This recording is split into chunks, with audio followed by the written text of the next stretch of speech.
Nakitagbo si Mayor Samsam Gulyas sa kadagkuan sa Simbahang Katoliko sa Talisay aron hanayon ang pagsaulog sa siyam kaadlaw nga Misa de Gallo. Si Chelo Vallena sa report.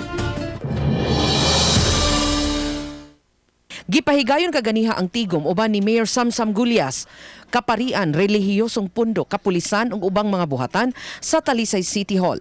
Nakadawat og sugyot ang mayor nga duha ka Misa de Gallo ang ipahigayon, usa sa alas 3 sa kadlawon samtang alas 4:30 ang usa.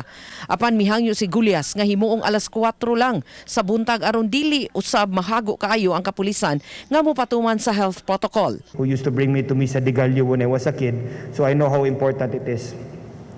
But right now we're in the midst of a pandemic and I think we have to set the certain guidelines moving forward.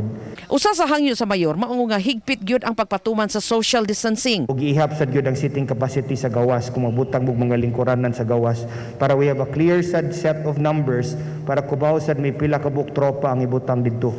Samtang gipahinumduman ni Police Major Gerald A. Spelare, hepe sa Talisay City Police Station, ang kaparian ug ang ubang representante sa simbahan nga did-an gihapon ang 15 anyos paubos ug 60 anyos pataas. Samtang mipahinumdon usab si Dr. Ray Bautista, City Health Officer, ngadto sa kaparian kabahin sa pagtapok-tapok aron kalikayan ang pagtakod-takod sa COVID-19. Kung mapuno na sa SOD, we can allow people outside, but they should be sitting.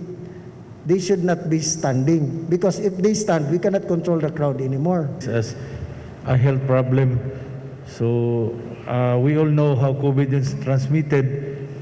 So ang amo lang yun nga, di lang yun magpundok ang tao.